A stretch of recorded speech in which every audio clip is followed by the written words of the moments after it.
আমাদের মাননীয় স্পিকার গ্রহণ করেছেন, সেই কর্মসূচিকে আমি সর্বাঙ্গীনভাবে ধন্যবাদ জানাই, কারণ এই ধরনের কর্মসূচি খুব প্রয়োজনীয়। বিরোধীরা গণতন্ত্রের অন্যতম উপাদান, গুরুত্বপূর্ণ উপাদান। মাননীয় মুখ্যমন্ত্রী এটা অস্বীকার করার কোনো জায়গা নেই। বিধানসভার শুরুতেই তিনি বলেছেন যে house belongs to the opposition. Honourable speaker of the Lok Sabha Shri Om Birla seated on the dais, Honorable Sri Harivansh ji, Deputy Chairman Rajya Sabha is with us. Sri Kiran Rijiju, Honorable Union Minister for Parliamentary Affairs and Minority Affairs. Sri Shubhendu Adhikari, Honorable Chief Minister, Government of West Bengal. We have with us Honorable Speaker of West Bengal Legislative Assembly, Sri Rothindra Bose. Sri Umesh Rai, Minister of State for Parliamentary Affairs, is with us, and all dignitaries, my old colleagues, and the member of Legislative Assembly in the West Bengal Legislative Assembly are present here. All newly elected MLAs, even old MLAs are here. Now, I will heartily congratulate our Honorable Speaker and thank him, the Bengal Assembly Speaker, because such an orientation program was need of the hour. And I will also take the opportunity to thank the Honorable Speaker of Lok Sabha for organizing this, because Lok Sabha Secretariat, along with Parliamentary Research and Training Institute for Democratic Rights, PRIDE, they have organized this program. Now, as far as Bengal is concerned, our Legislative Assembly is concerned, the history of the West Bengal Legislative Assembly began way back on January 18, 1862, when the Bengal Legislative Council was established under the Indian Councils Act 1861. Its transition through various acts before becoming the 250-seat lower chamber under the Government of India Act 1935, following independence and the partition of Bengal in 1947, the modern structure of assembly was established. এখন এখানে যারা উপস্থিত রয়েছেন, আমি এই ধরনের যে কর্মসূচি লোকসভার সাহায্যে, লোকসভার মাননীয় স্পিকারের সাহায্যে আমাদের মাননীয় স্পিকার গ্রহণ করেছেন, সেই কর্মসূচিকে আমি সর্বাঙ্গীনভাবে ধন্যবাদ জানাই, কারণ এই ধরনের কর্মসূচি খুব প্রয়োজনীয়। এখানে হরিবংশজি রয়েছেন, মানে আমার সেই অভিজ্ঞতা আছে যে আমি হরিবংশজি তো এই ধরনের ওরিয়েন্টেশন প্রোগ্রামে ক্লাস নেন, বা পার্লামেন্টে এগুলো নিয়মিতভাবে হয়। লোকসভার ক্ষেত্রে প্রতি 5 বছর অন্তর, রাজ্যসভার ক্ষেত্রে যখনই সদস্যরা নির্বাচিত হন এই ধরনের ওরিয়েন্টেশন প্রোগ্রাম হয়। এখানে নরেন্দ্র সিং তোমার নিচে উপস্থিত রয়েছেন। এখানে বিরোধী দল, পার্লামেন্টে বিরোধী দলের অন্যতম শক্তিশালী কণ্ঠস্বর শ্রী এন কে প্রেমচন্দ্রন উপস্থিত রয়েছেন।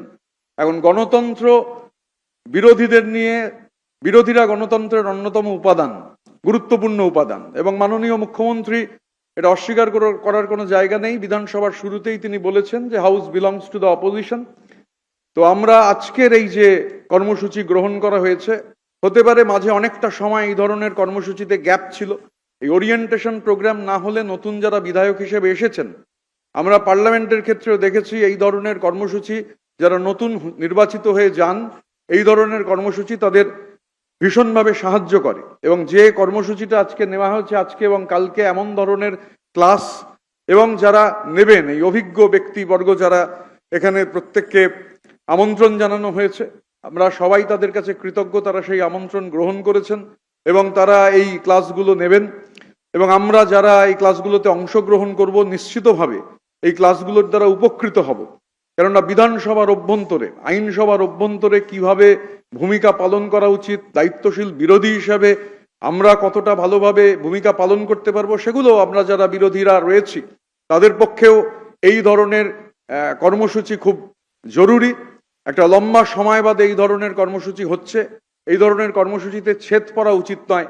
রাজনীতি যাই হতে পারে, রাজনৈতিক মতবিরোধ সেটা খুব স্বাভাবিক, রাজনৈতিক মতান্তর হচ্ছে খুব স্বাভাবিক, কিন্তু গণতন্ত্রের মূল কথা হচ্ছে যে রাজনৈতিক মতান্তর কখনোই যেন মনান্তরে পরিণত না হয়।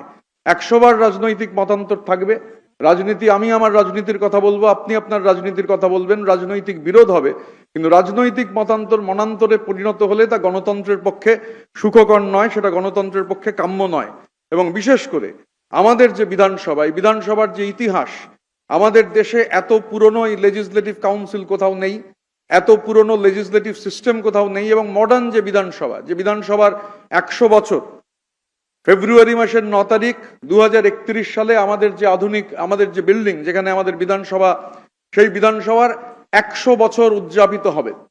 এটা আমাদের দেশের সব থেকে পুরনো বিধানসভা। তো সেই বিধানসভার মর্যাদা, সেই বিধানসভার অভ্যন্তরে যে ধরনের আলাপ আলোচনা হবে, যে ধরনের বিতর্ক হবে, সেই বিতর্কের মান, সেই মান যত উন্নত হবে, আমরা সবাই যারা বিধানসভার সদস্য সেই মানকে যতটা উন্নত করতে পারবো, নিশ্চিতভাবে এই মানোন্নয়ন, সেই মানোন্নয়নে আমাদের ভূমিকা থাকবে। এবং এই কর্মসূচি আমি আবারও মাননীয় স্পিকার রথীন্দ্র বোসকে অসংখ্য ধন্যবাদ জানাই, কৃতজ্ঞতা জানাই, কারণ এই ধরনের কর্মসূচি এই আকারে কখনো হয়নি, এই রকম ভাবে, এই ব্যাপ্তিতে, এইভাবে এই কর্মসূচি যেহেতু কখনো হয়নি, আমরা বিশ্বাস করি যে আমরা সবাই এই কর্মসূচির থেকে লাভবান হব, এই কর্মসূচির সুফল পাব। আমি আমার কথা না বাড়িয়ে শুধু শেষে যে কথাটা বলতে চাই যে এটাই আমাদের গণতন্ত্রের মূল ভিত্তি।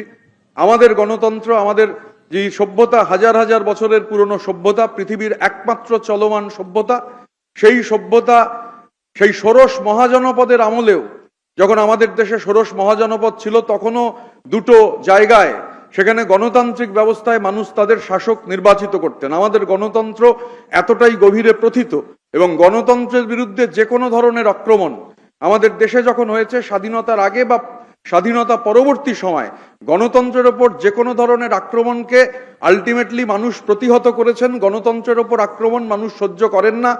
আধিপত্যবাদ, ফ্যাসিবাদ কখনোই হচ্ছে গণতন্ত্রের বিরুদ্ধে মাথা তুলতে পারে না। শেষ পর্যন্ত আমাদের গণতন্ত্রের এটাই সৌন্দর্য যে গণতন্ত্র আধিপত্যবাদকে, ফ্যাসিবাদকে, পরিবারবাদকে, ব্যক্তিবাদকে পরাজিত করে, এবং খুব নির্ণায়কভাবে পরাজিত করে।